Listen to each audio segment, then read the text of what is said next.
नमस्कार दोस्तों, मैं धीरज कुमार पाठक आप लोगों का कार्तिक कोचिंग में बहुत बहुत हार्दिक स्वागत है। मैं अभिनंदन करता हूं। दोस्तों, जैसा कि आप जान रहे हैं कि हम पर डे प्रतिदिन आपके लिए एक या दो वीडियो लेके उपस्थित होते हैं।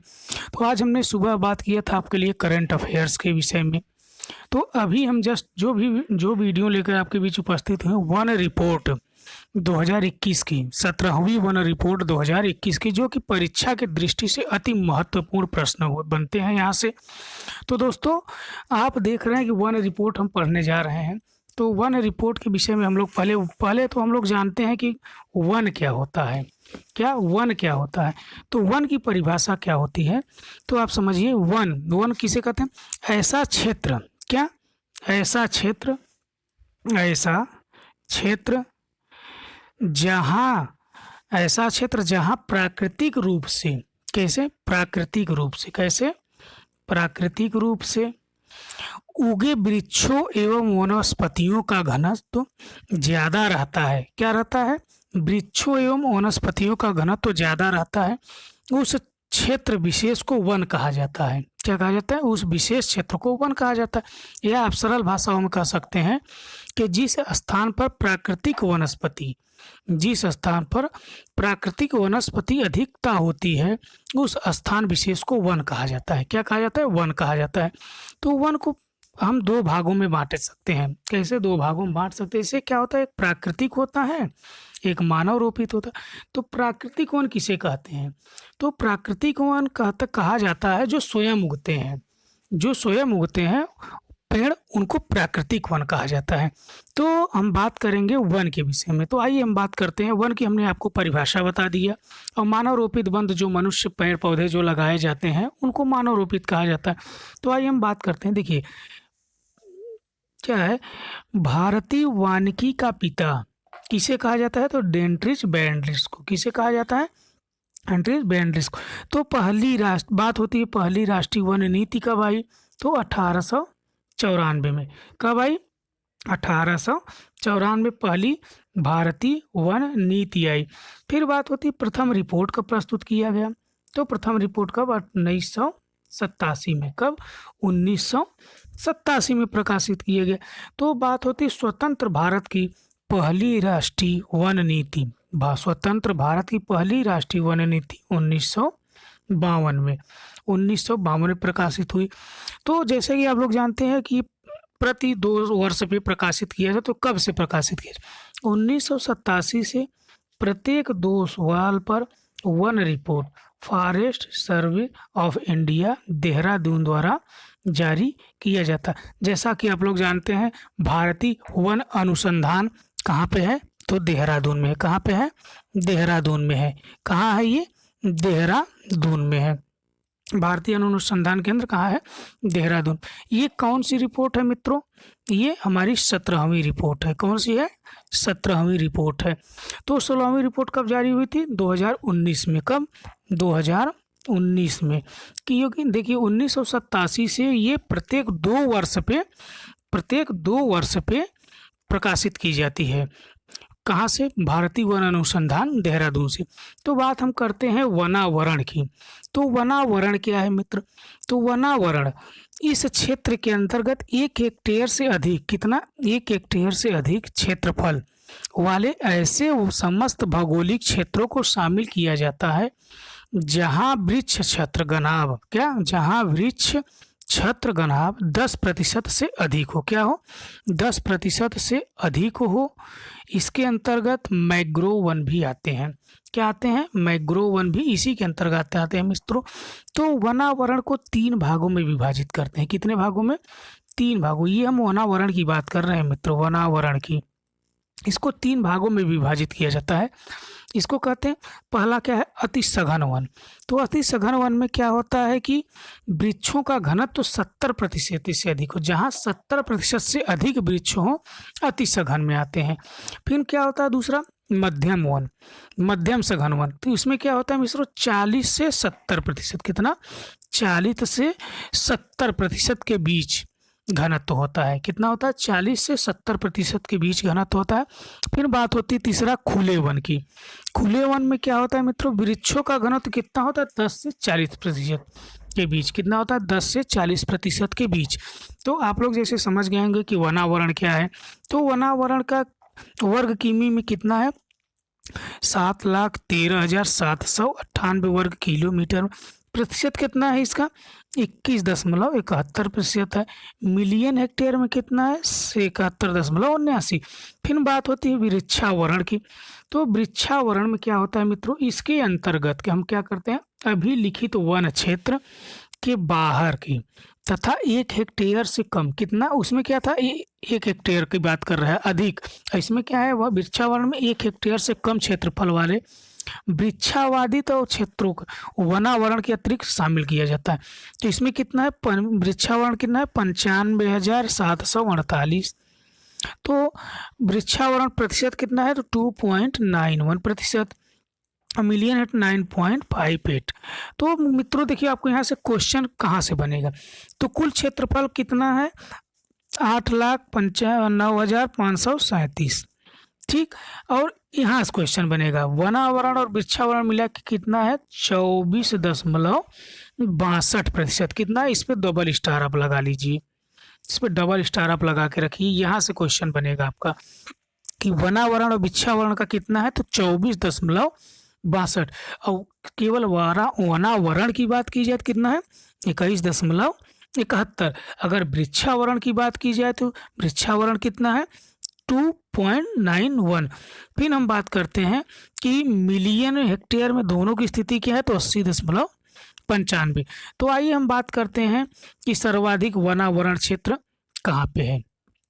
तो सर्वाधिक वनावरण क्षेत्र कहाँ पे है, मध्य प्रदेश पहला, दूसरा अरुणाचल प्रदेश, तीसरा छत्तीसगढ़, चौथा उड़ीसा और पांचवा महाराष्ट्र। पहला कौन सा है, मध्य प्रदेश, दूसरा अरुणाचल प्रदेश, तीसरा छत्तीसगढ़, चौथा उड़ीसा, पांचवा महाराष्ट्र। तो सर्वाधिक वनावरण प्रतिशत में की बात होती है। देखिए प्रतिशत अलग है और क्षेत्रफल अलग है। अगर क्षेत्रफल की बात करेगा तो मध्य प्रदेश हो जाएगा, अगर प्रतिशत की बात करें तो प्रथम स्थान पे मिजोरम है, द्वितीय पे आपका अरुणाचल प्रदेश, तृतीय पे मेघालय, चतुर्थ पे मणिपुर, पांचवे पे नागालैंड। फिर हम बात करते हैं, ये तो सर्वाधिक हो गया, अब न्यूनतम की बात हम कर लेते हैं। तो न्यूनतम सर्व के यहाँ पे है क्षेत्रफल में हरियाणा, दूसरा पंजाब, तीसरा गोवा, चौथा सिक्किम, पांचवा बिहार। तो ये देखिए, ये वनावरण क्षेत्रफल की बात। अब प्रतिशत में हम बात करेंगे तो कहाँ पे है, हरियाणा प्रतिशत में भी है। तो आपको न्यूनतम वनावरण और प्रतिशत में दोनों सेम है, लगभग सेम है, 2 स्थिति तक तो सेम ही है, पहले पे हरियाणा, दूसरे पे पंजाब। तो तीसरा राजस्थान, चौथा उत्तर प्रदेश, पांचवा गुजरात। तो आप मोदी जी को याद रखिए, गुजरात के हैं तो 5वें नंबर पे गुजरात, लेकिन यहाँ पे पहले स्थान पे है। तो आप न्यूनतम वनावरण क्षेत्रफल और न्यूनतम प्रतिशत में आप याद रख सकते हैं, पहले और दूसरे पे दोनों सेम स्थितियां हैं। फिर हम बात करते हैं सर्वाधिक वनावरण वृद्धि। देखिए वृद्धि की बात हो रही, सर्वाधिक किस जगह पे वनावरण की वृद्धि हुई है, कहाँ पे हुई, पहले पे आंध्र प्रदेश, दूसरे पे तेलंगाना, तीसरे पे उड़ीसा, चौथे पे कर्नाटक, पांचवे पे झारखंड।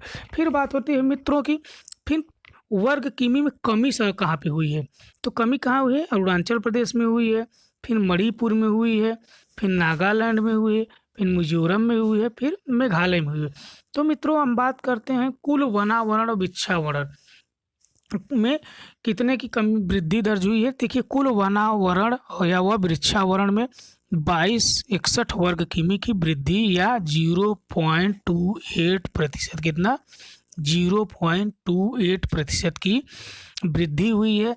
तो वनावरण में वृद्धि 1540 वर्ग किमी या 0.22। तो फिर वृक्षावरण में कितना 721 वर्ग किमी या 0.76% की वृद्धि हुई है। तो आप देखिए, फिर हम बात कर रहे हैं मैंग्रोव वन की।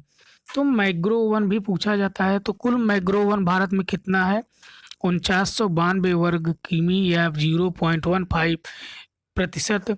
कुल मैंग्रोव वन में वृद्धि कितना है, 17 वर्ग किलोमीटर की वृद्धि है। तो सर्वाधिक आवरण में वृद्धि वाले राज्य कौन से हैं, तो कौन से हैं, उड़ीसा पहले पे उड़ीसा, दूसरे पे महाराष्ट्र, तीसरे पे कर्नाटक। और शहर की बात करेगा तो सर्वाधिक कौन है, सर्वाधिक वनवार शहर दिल्ली है। कौन सा है, दिल्ली। फिर बात होती है बांस के वन, कुल बांस कलम पेड़ की कितना है, 53, 33, 6, कितना कुल बांसों के वन की बात हुई मित्रों। फिर हम बात करते हैं कार्बन स्टॉक 2021 की। तो कार्बन स्टॉक 2021 में क्या, कार्बन स्टॉक 2021 कुल वृद्धि कितने की है, 79.4 मिलियन टन। फिर वार्षिक वृद्धि कितना है, 33.9 मिलियन टन। देश के वनों में कुल कार्बन स्टॉक कितना है, 7204 मिलियन टन का अनुमान है। तो बात होती है वनों में आग लगने की प्रवणता कितनी है, 35.46 वन क्षेत्र में। तो फिर हम बात करने वनावरण के अंतर्गत क्या होगा। देखिए ISFR Indian forest research centre 17 राज्यों केंद्र शासित प्रदेशों के भौगोलिक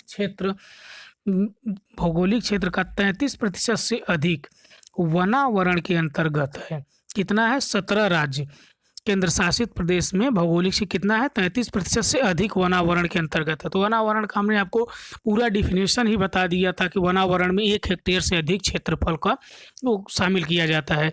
ठीक, फिर हम बात करते हैं 75% से अधिक वनावरण वाले राज्य क्रमशः लक्षद्वीप, मिजोरम, अंडमान निकोबार द्वीप समूह, अरुणाचल प्रदेश तथा मेघालय। क्या है, 75% से अधिक की बात कर रहा है ये। फिर 33 से 75% के मध्य कितने राज्य हैं, 12 राज्य हैं। कौन कौन से हैं, मणिपुर, नागालैंड, त्रिपुरा, गोवा, केरल, सिक्किम, उत्तराखंड, छत्तीसगढ़, दादर नगर हवेली, दमन दीव एवं उड़ीसा। तो मित्रों जैसे कि आपने देखा कि फिर हम बात करेंगे आगे टाइगर रिजर्व क्षेत्र में वनावरण, ये महत्वपूर्ण है क्योंकि यहाँ से क्वेश्चन आपको देखने को हमेशा एग्जाम में मिलते हैं। तो हम बात कर रहे हैं 2021 में कि क्या ISFR 2021 भारत के टाइगर रिजर्व, गलियारे एवं गिर वन क्षेत्र में वनावरण के आकलन से संबंधित पहली बार एक नया अध्याय सम्मिलित किया गया। ये पहली बार सम्मिलित किया गया है मित्रों, इसलिए आपके लिए भी बहुत ही इम्पोर्टेंट वन रिपोर्ट है ये। फिर बात होती है कि 2011 और 21 के बीच बाघ गलियारों के वन क्षेत्र में 15 वर्ग किमी, इतना 15 वर्ग किमी 0.32% की वृद्धि हुई। लेकिन शब्द को याद रखिएगा, बाघ अभ्यारण्यों में 22.26 वर्ग किमी या 0.04% की कमी आई है। कितना, 0.04% की कमी आई है। फिर नेक्स्ट पॉइंट है, पिछले 10 वर्षों में 52 बाघ या 52 बाघ अभ्यारण्यों में से लगभग 20 में वृद्धि प्रवृत्ति प्रदर्शित की है। फिर हम बात करेंगे वन क्षेत्र में वृद्धि करने वाले शीर्ष 3 टाइगर रिजर्व। क्या है, वन क्षेत्र में वृद्धि करने वाले शीर्ष 3 टाइगर रिजर्व। पहला कौन सा है, बुक्सा कहाँ है, पश्चिम बंगाल में है। दूसरा क्या है, अन्नामलाई कहाँ पर, तमिलनाडु में। तीसरा है इंद्रावती कहाँ है, छत्तीसगढ़। शेष 32 टाइगर रिजर्व में गिरावट हुई की प्रवृत्ति प्रदर्शित हुई है, जो असम के ओरंग में 6 वर्ग किमी से लेकर तेलंगाना के कबाल में 118.97 वर्ग किमी विस्तृत है। कहाँ पे, तेलंगाना के कहाँ पे, कबाल याद रखिएगा आप लोग क्योंकि ये पूछा जा सकता है। फिर बात होती है यहाँ पे पूर्वोत्तर क्षेत्र के वनों में गिरावट 10-20 वर्ग किमी देखा गया है, 1020 वर्ग किमी। फिर नेक्स्ट हमारा है पूर्वोत्तर राज्यों के कुल भौगोलिक क्षेत्रों का 7.9.8 हिस्सा है, लेकिन कुल वन क्षेत्र का 23.75% हिस्सा है। तो दोस्तों जो कि ये परीक्षा की दृष्टि से अति महत्वपूर्ण वन रिपोर्ट है। अगर आपको वन रिपोर्ट अच्छी लगे तो वीडियो को लाइक और चैनल को सब्सक्राइब जरूर करिएगा।